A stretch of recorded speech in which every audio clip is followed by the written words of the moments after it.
Welcome, my family. Today's story is a beautiful testament to how love, in its purest form, can shatter the deepest silences and heal the most profound sorrows. Prepare to have your hearts touched. He'd walked into the cold silence of his mansion 1,000 times, but today, a burst of unexpected laughter, followed by the soft thud of dancing feet, pulled him towards the kitchen, a sound he hadn't heard in years.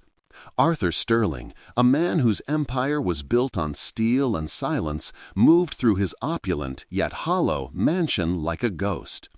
Each room, meticulously designed, echoed the emptiness in his heart.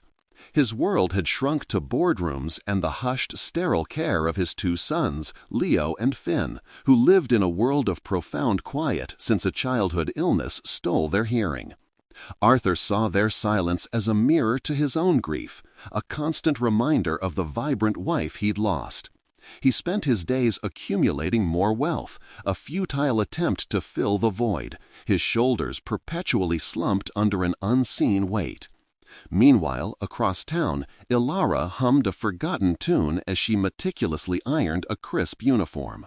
Her small apartment, filled with mismatched furniture and sun-faded photographs, vibrated with a warmth Arthur's mansion lacked. She possessed a quiet strength, an innate ability to find light in the shadows, nurtured by years spent caring for others. Her last employer had called her a breath of fresh air, a quality she carried effortlessly, a gentle smile often playing on her lips. Today she was off to a new placement, a prestigious household. But her thoughts weren't on the grandeur. They were on the children she was assigned to care for. 2 little boys, she knew from their file, were deaf.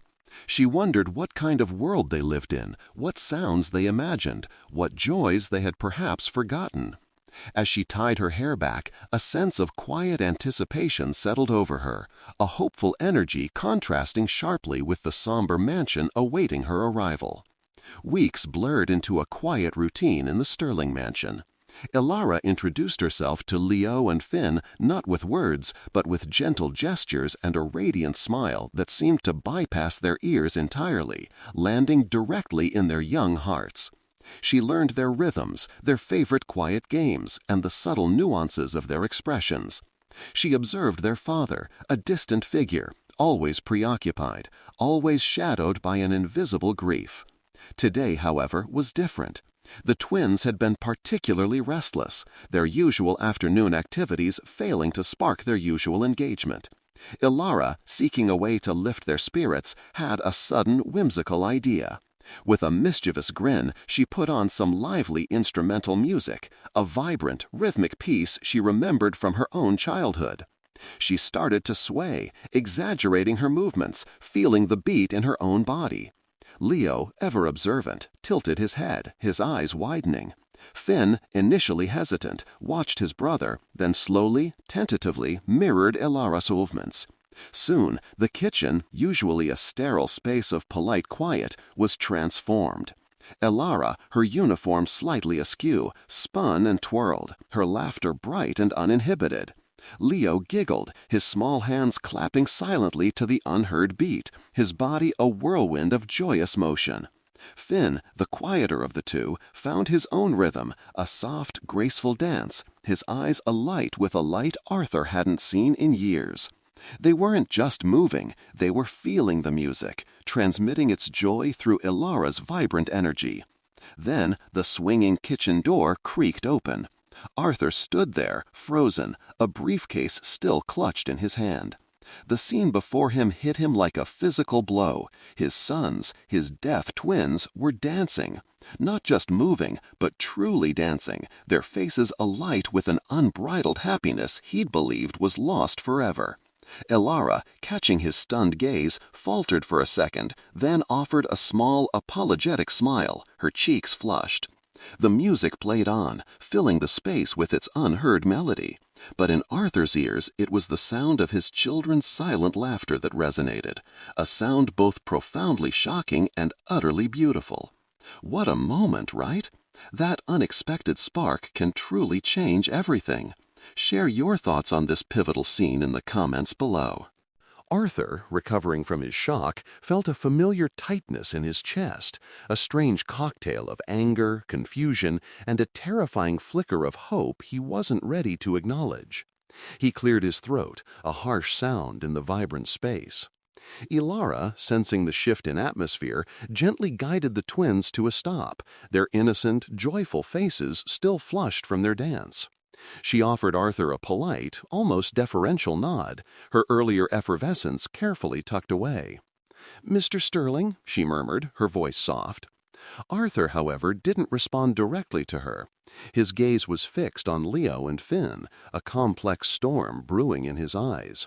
He saw the genuine joy, but also a vulnerability he felt compelled to protect, even from happiness he didn't understand. What was happening here? His voice was clipped, betraying the turmoil beneath. Ilara straightened, her shoulders subtly squaring. "We were just enjoying a little music, sir. The boys respond wonderfully to rhythm and movement." Arthur scoffed, a bitter sound. "They're deaf, Ilara. They can't hear music." The words hung in the air, heavy with his unresolved grief and his rigid perception of their world. He saw only their limitations, not the boundless capacity for joy Ilara had just unlocked. The twins, sensing the tension, looked from their father's stern face to Ilara's calm one, their smiles fading. Ilara didn't argue. Instead, she simply knelt to the boys' level, signing something swift and reassuring to them, her touch gentle on their shoulders. She then turned back to Arthur, her gaze unwavering, though her heart ached for his palpable pain. "Perhaps they hear it differently, Mr. Sterling, with their hearts." Arthur merely shook his head, turning abruptly and heading towards his study, the unspoken command clear: return to the order, return to the silence.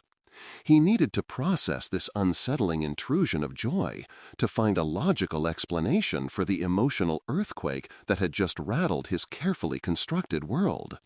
He resisted the profound implication of what he'd witnessed, clinging to the sorrow he knew rather than embracing the unsettling possibility of new light. The kitchen, once alive with laughter, settled back into its accustomed quiet, but the echo of unheard music lingered, a challenge to the mansion's long-held sorrow. The path to healing is rarely straight, isn't it? Sometimes we resist the very things that can save us. What are your thoughts on Arthur's reaction? Drop a comment below. Despite Arthur's unspoken command, the image of his dancing sons refused to leave him. He found himself inexplicably drawn to the kitchen, lingering just outside the doorway, listening, though to what he wasn't sure. A few days later, a harsh winter storm swept through, blanketing the city in thick snow and, more importantly, knocking out power to the entire neighborhood. The mansion, usually self-sufficient, was plunged into an uncharacteristic chill and darkness. The backup generator sputtered and died. Arthur, frustrated and ill-equipped for such domestic disruptions, found himself pacing. He needed to be downstairs to ensure the boys were safe and warm, but the thought of navigating the cold, dark house alone with them, attempting to communicate his assurances in the dim light, filled him with a quiet dread. He was a man of business, not comfort. It was Ilara who took charge, her presence a steady, reassuring anchor in the chaos. She had already gathered extra blankets, lit candles strategically, and was preparing hot cocoa over a small portable gas burner she'd found in the pantry. Leo and Finn, initially unsettled by the dark, were now huddled close to her, watching her movements with rapt attention, occasionally signing to each other with soft, curious gestures. Arthur, feeling somewhat superfluous, found himself drawn into the warm, flickering circle of candlelight in the kitchen. There was no escaping her presence, no retreating to his study. They were bound together by circumstance, a shared vulnerability against the encroaching cold. He watched as Ilara patiently signed stories to the boys, her hands graceful and expressive in the dim light. Her eyes, reflecting the candlelight, held a warmth he realized he rarely saw in anyone anymore. The sterile kitchen had transformed into a haven, and Ilara, the unexpected orchestrator of this warmth, simply existed within it, radiating a quiet strength. The forced proximity began to chip away at Arthur's rigid defenses, not through grand gestures, but through the simple, undeniable evidence of her care, her patience, and the undeniable peace she brought to his sons, even in the darkness. The power remained out for another night, extending their forced proximity. As the last embers glowed in the hearth of the temporary fireplace Ilara had safely set up, the mansion settled into a quiet hum of shared space.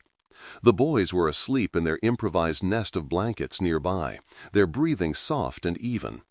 Arthur and Ilara sat across from each other at the kitchen table, illuminated by a single flickering candle.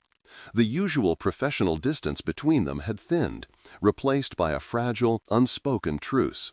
Arthur, unaccustomed to such intimacy outside of a boardroom, found himself speaking, almost involuntarily. "You're very good with them," he mumbled, the words feeling foreign on his tongue.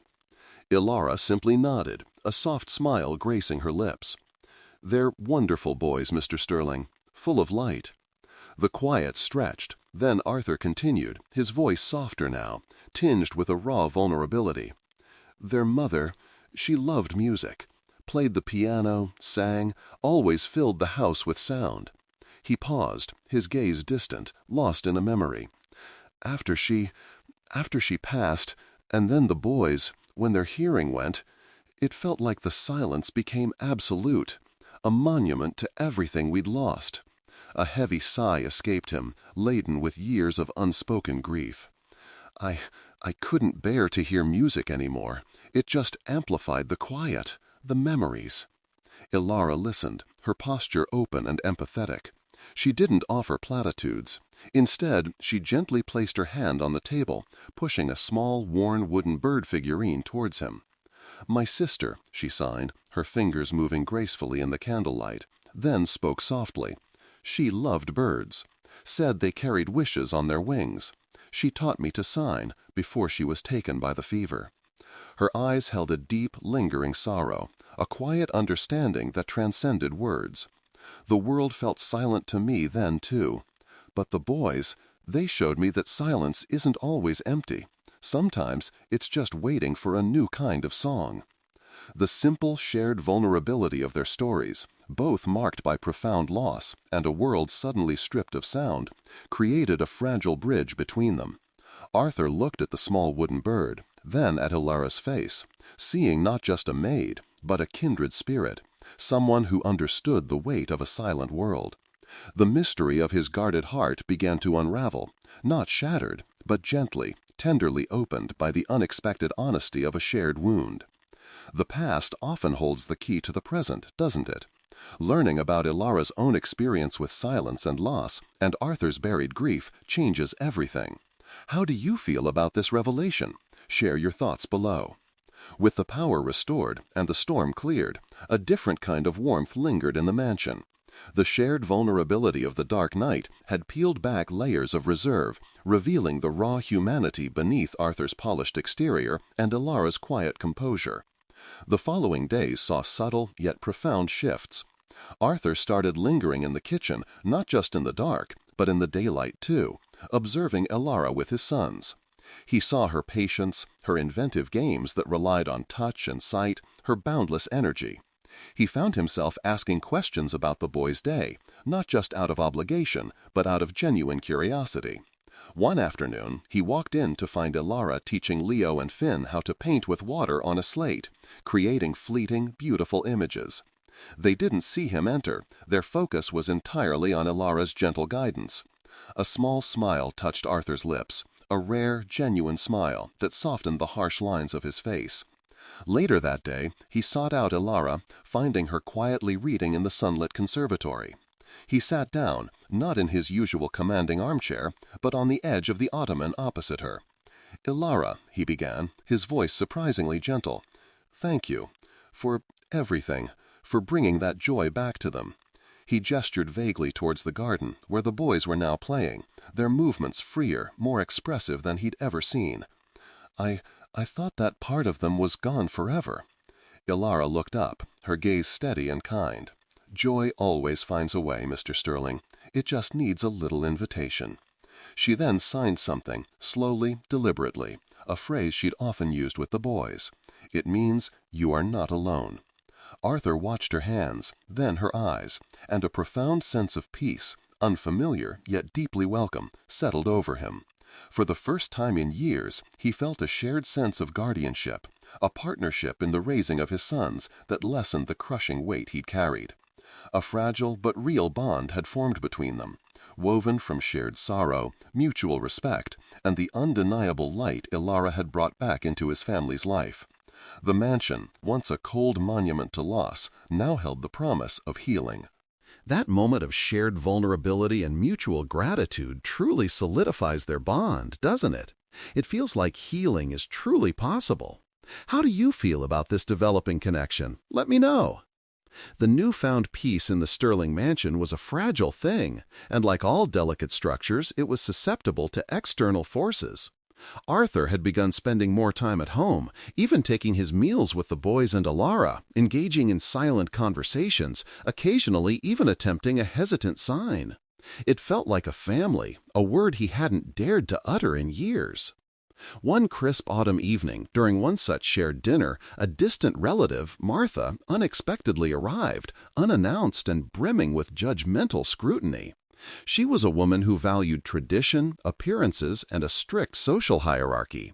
She observed the scene in the kitchen, Ilara, still in her uniform, laughing silently with the boys as Arthur watched, a softness in his eyes Martha had never witnessed. Her disapproval was palpable, a cold cloud descending upon their warmth. "Arthur," she began, her voice dripping with thinly veiled contempt, "it seems you've become rather informal. Dining with the staff and allowing such unconventional methods with the children?" She gestured dismissively towards Ilara, then to the boys' enthusiastic, if silent, table manners. Arthur felt a flicker of the old anger, the protective instinct, but before he could respond, Martha turned her icy gaze to Ilara. "A maid teaching deaf children to dance? To what purpose? Are you attempting to give them false hope, or simply overstepping your bounds?"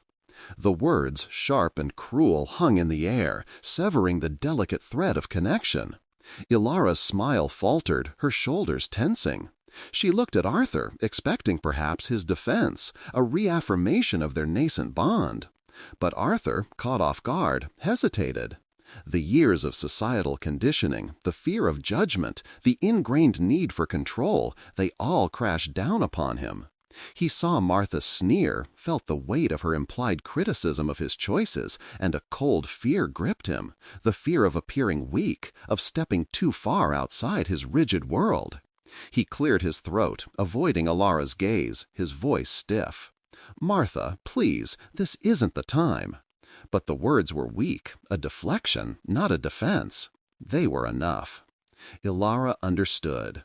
The warmth drained from her face, leaving it pale and wounded. The fragile trust they had built shattered into 1,000 pieces. She saw his hesitation, his silent withdrawal, as a betrayal, a confirmation that in his eyes she was still just the staff, expendable, easily dismissed when faced with external pressure. "Arthur," she began, her voice dripping with thinly veiled contempt, "it seems you've become rather informal. Dining with the staff? And allowing such unconventional methods with the children?" She gestured dismissively towards Ilara, then to the boys' enthusiastic, if silent, table manners. Arthur felt a flicker of the old anger, the protective instinct, but before he could respond, Martha turned her icy gaze to Ilara. "A maid teaching deaf children to dance? To what purpose? Are you attempting to give them false hope, or simply overstepping your bounds?"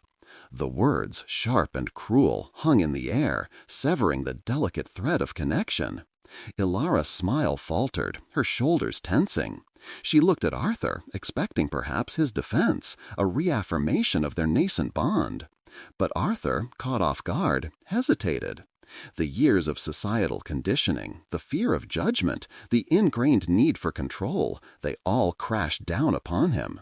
He saw Martha sneer, felt the weight of her implied criticism of his choices, and a cold fear gripped him. The fear of appearing weak, of stepping too far outside his rigid world. He cleared his throat, avoiding Alara's gaze, his voice stiff. "Martha, please, this isn't the time." But the words were weak, a deflection, not a defense. They were enough.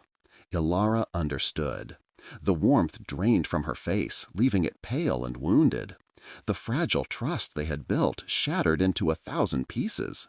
She saw his hesitation, his silent withdrawal, as a betrayal, a confirmation that in his eyes she was still just the staff, expendable, easily dismissed when faced with external pressure. She rose quietly, her gaze sweeping over the boys, a profound sadness in her eyes, then rested on Arthur's averted face.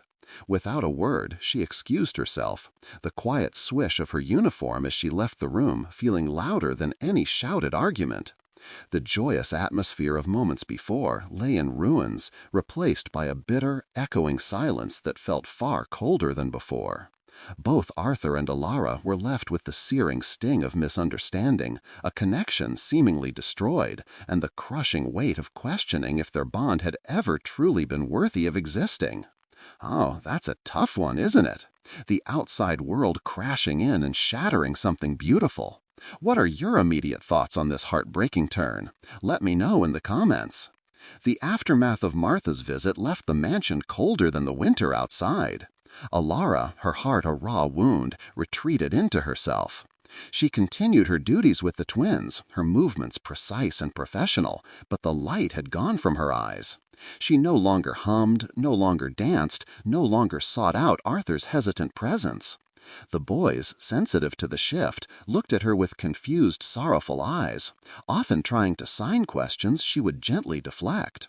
Arthur, meanwhile, was a storm of conflicting emotions. Martha had left, satisfied she'd restored order, but her words had poisoned everything. He saw Alara's withdrawn demeanor, the boys' quiet sadness, and the vibrant life she'd brought to their home now suffocated by his own cowardice. He tried to rationalize it, professional boundaries, protecting his image, but the excuses tasted like ash in his mouth. He walked past the kitchen, seeing it empty of laughter, and a profound regret gnawed at him.